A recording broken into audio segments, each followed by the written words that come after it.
Sir, ಈಗ ಖರ್ಗೆ ಅವರು ತಮಗೆ ತಾವು ಸಿಎಂ ಆಗಬೇಕಾಗಿತ್ತು, ಆದರೆ ಎಸ್.ಎಂ. ಕೃಷ್ಣ ಅವರ ಅವಕಾಶ ಅವ್ರಿಗೆ ಸಿಕ್ತು ಅಂತ ಹೇಳಿದ್ದಾರೆ. ನೋಡ್ರಿಪ್ಪ, ಖರ್ಗೆ ಅವರು ನಾವು ಸಹೋದ್ಯೋಗಿಗಳು.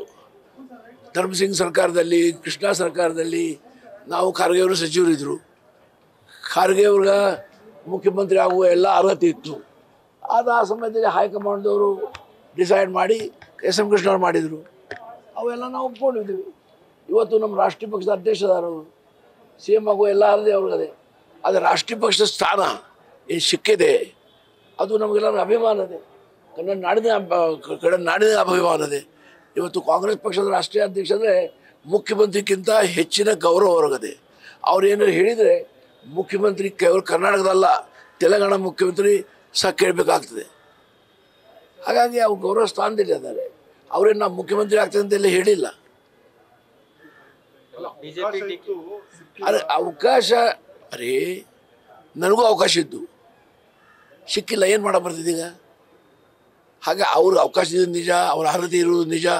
ಬಟ್ ಅವರು ಹಾಗೆ ಅಧಿಕಾರ ಹಿಂದೆ ಉಳುವ ವ್ಯಕ್ತಿ ಅಲ್ಲ. ಈಗ ಸಿ ಎಂ ಯಾವ ಸಿ ಎಂ ಕೇಳಿ ಅನಾವಶ್ಯಕವಾಗ ನೀವು ಪತ್ರಿಕೆಗಳು ಟಿವಿ ಚಾನಲ್ಗಳು ಸೃಷ್ಟಿ ಮಾಡ್ತಾ ಇದ್ದೀರಿ. ಯಾವ ಸಿ ಎಂ ಬದಲಾವಣೆ ಅಲ್ಲ. ಸಿದ್ದರಾಮಯ್ಯ ಚೀಫ್ ಮಿನಿಸ್ಟರ್ ಅದಾರೆ, ಚೀಫ್ ಮಿನಿಸ್ಟರ್ ಇರ್ತಾನೆ, ಅದ್ರ ಬಗ್ಗೆ ಪ್ರಶ್ನೆ ಇಲ್ಲ, ಸಮುದಾಯ ಇಲ್ಲ. ಖರ್ಗೆ ಸಾಹೇಬರು ಸಹ ಸಂಪೂರ್ಣ ಆಶೀರ್ವಾದ, ಹೈಕಮಾಂಡ್ ಸಂಪೂರ್ಣ ಆಶೀರ್ವಾದ. ರಾಹುಲ್ ಗಾಂಧಿ ಆಗಲಿ, ಸೋನಿಯಾ ಗಾಂಧಿ ಆಗಲಿ, ಪ್ರಿಯಾಂಕಾ ಗಾಂಧಿ ಆಶೀರ್ವಾದ ಸಿ ಎಂ ಗದೆ, ನಂದು ಆಶೀರ್ವಾದ ಸಿ ಎಂ ಗದೆ. ಎಲ್ಲ ಆಗ್ತಾ ಇದ್ರು ಹೈಕಮಾಂಡ್ ನಾಯಕರು ಒಂದು ಸ್ಪಷ್ಟನೆ ಕೊಡಕ್ಕೆ ಮುಂದಾಗ್ತಾ ಯಾಕೆ ಕೊಟ್ರಲ್ಲ, ಹೇಳಿದ್ರಲ್ಲ. ಅದು ನಮ್ಮ ಕಡೆ ಪದ್ಧತಿ ಬೇರೆ. ಇದು ಸಿ ಎಮ್ಮು ಡಿಸೈಡ್ ಮಾಡಬೇಕು. ಲೆಜಿಸ್ಲೇಟಿವ್ ಪಾರ್ಟಿ ಕಾಂಗ್ರೆಸ್ ಶಾಸಕಾಂಗ ಪಕ್ಷ ಸಭೆ ಮಾಡಿ ಸಿದ್ದರಾಮಯ್ಯಗೆ ನಾವು ಆರಿಸಿದ್ದೇವೆ. 1 ವರ್ಷಕ್ಕೆ 1 ತಿಂಗಳು ಆರಿಸಿಲ್ಲ. 5 ವರ್ಷ ಕಾಲ ಅವ್ರು ಚೀಫ್ ಮಿನಿಸ್ಟರ್ ಇರಬೇಕಂತ ಆರಿಸಿದ್ದೇವೆ. ಒಳ್ಳೆ ಬದಲಾವಣೆ ಮಾಡೋದು ಯಾಕಂದರೆ ಅಧಿಕಾರ ಹೈಕಮಾಂಡ್ ಅದೇ ಇಲ್ಲ ಅಂತ ಹೇಳೋದಿಲ್ಲ. ಆ ಥರದ ಪರಿಸ್ಥಿತಿ ದೇಶದಲ್ಲಿ, ರಾಜ್ಯದಲ್ಲಿ ನಿರ್ಮಾಣ ಆಗಿಲ್ಲ. ಎಲ್ಲರೂ ಒಕ್ಕಡದಿಂದ ಇದ್ದೇವೆ, ಎಲ್ಲರೂ ಒಂದಾಗಿ ಕೆಲಸ ಮಾಡ್ತಾ ಇದ್ದೇವೆ. ಸರ್ಕಾರ ಒಳ್ಳೆ ಕೆಲಸ ಮಾಡ್ತಾ ಇದೆ. ನಿಮ್ಮ ಸಹಕಾರ ಅಷ್ಟೇ ಇರಲಿ.